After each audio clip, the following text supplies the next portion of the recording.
Passenger से, अपने प्रधान से, अपने सभासद से, अपने नेता से, अपने सभी लोगों से पूछने का काम करिए। एक सवाल है, आप कहते हो साहब कोरोना की वजह से गाड़ियां बंद हैं, आपने सारा ट्रांसपोर्ट सेक्टर खोल दिया। जितने भी देश के अंदर ट्रांसपोर्टेशन है, चाहे वो बस का ट्रांसपोर्ट हो, चाहे वो एयरवेज हो, चाहे वो निजी गाड़ियां हो, सबको आपने खोल दिया विदाउट किसी फ्रीक्वेंटली आप आओ जाओ, कोई दिक्कत नहीं, उससे कोरोना नहीं फैल रहा। आप इंडियन रेलवे को कोरोना के नाम पे बंद किए हो, ऐसा नहीं, कोरोना के नाम पे नहीं बंद किए। ये उन 150 गाड़ियों का टाइम एडजस्ट करने के लिए, उनका अच्छा टाइम स्लॉट देने के लिए एक टाइम टेबल बना रहे हैं। आईआईटी बॉम्बे को एक जिम्मेदारी दी गई है कि आप नया टाइम टेबल उन 150 गाड़ियों को ध्यान में रखते हुए बनाइए और उन गाड़ियों को 200 किलोमीटर का सिग्नल क्लियर होना, लाइन क्लियर 200 किलोमीटर की होनी चाहिए। तो वो टाइम टेबल, चूंकि इंडियन रेलवे इतना बड़ा सिस्टम है, जब हम पहले टाइम टेबल बनाए तब 1 से 2 महीना लगता था, सिर्फ रिव्यू करते थे। आज हमें पूरा नया टाइम टेबल बनाना है तो वो काम 3 से 4 महीने का है। इन्होंने उस काम को जुलाई से शुरू किया है और ये दिसंबर तक खत्म कर लेंगे। दिसंबर तक आपकी कोई गाड़ियां नहीं चलने वाली। आप इस बात को समझिएगा, कोरोना की वजह से नहीं, कोरोना की वजह से तो मीडिया और टीवी में बताया जा रहा, लेकिन अंदर खानों में वो 150 गाड़ियां कैसे सक्सेस हों, कैसे उनको ज्यादा पैसेंजर मिले, कैसे प्राइवेट लोग फायदे में जाएं, उसका प्लान चल रहा है। हम लोग बेवकूफ नहीं है, हम रेलवे बोर्ड की हर एक चाल को जानते हैं। हम लोगों ने, हमारे महामंत्री जी ने आप सबके साथ मिलकर के निर्णय लेने का काम किया कि पूरे देश में 7,500 रेलवे स्टेशन, कितने हैं? 7,500 रेलवे स्टेशन है और हर स्टेशन पे AIRF और NRMU है।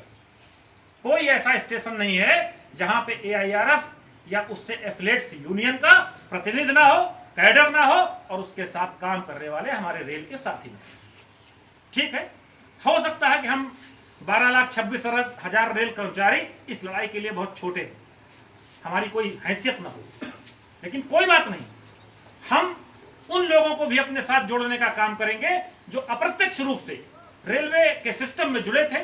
हमारे डेली पैसेंजर थे, हमारे यूजर थे, हमारे वकील थे, हमारे पत्रकार थे, हमारे प्रधान थे, गांव की वो गरीब जनता थी, गांव का वो आदमी, मजदूरी करने वाला आदमी। मैंने खुद अपनी आंखों से देखा है, निगोहा, बछरावा, हरचंदपुर से इंटरसिटी से जाने वाले वो लोग जो घर से 2 रोटी बना करके, थोड़ा नमक प्याज एक पोटली में बांध करके ट्रेन के जनरल डिब्बे में बैठ करके लखनऊ जाते थे, वहां काम करते थे और शाम को आते समय वही रोटी और प्याज खाते थे और स्टेशन के नल का पानी पीते थे और अपने घर में चले आते थे MST बनवा करके।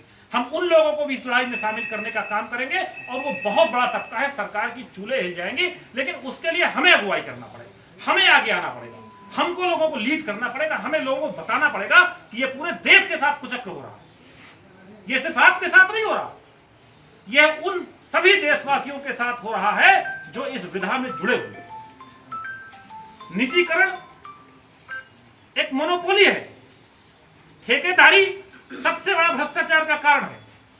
10 रुपए का सामान हम 100 रुपए में ठेकेदार से खरीदते हैं। अगर वही काम हमारा विभाग करे, एक उदाहरण देता हूं आपको, एलेस्थॉन एक कंपनी है जो रेलवे कोच को बनाती है, उसका एक LHV कोच है जिसकी कीमत 6 करोड़ रुपए है।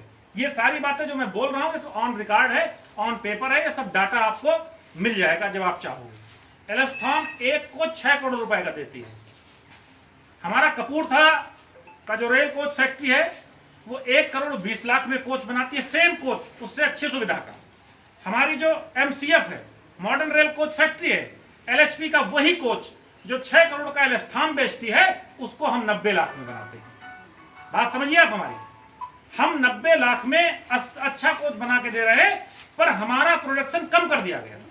रेल कोच फैक्ट्री में पिछले फाइनेंशियल ईयर तक 2,500 कोच बनाने का टारगेट था, अभी सिर्फ 1200 कोच बनाने का टारगेट है 1 अप्रैल से, और जिसमें से 500 कोच बन चुके। अब उन लोगों के पास काम ही नहीं है, ये सरकार की मोनोपोली है कि हम रेल कोच फैक्ट्री में कोच न बना करके एलेस्थॉन के कोच लेंगे।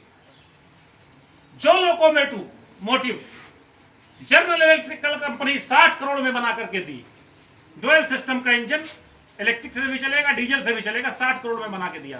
हमारे चितरंजन के साथियों ने, चितरंजन लोकोमोटिव के साथियों ने उसी कोच को मात्र 6 करोड़ 40 लाख में बना के देने का काम किया। हम क्या क्यों नहीं काम देना चाहते?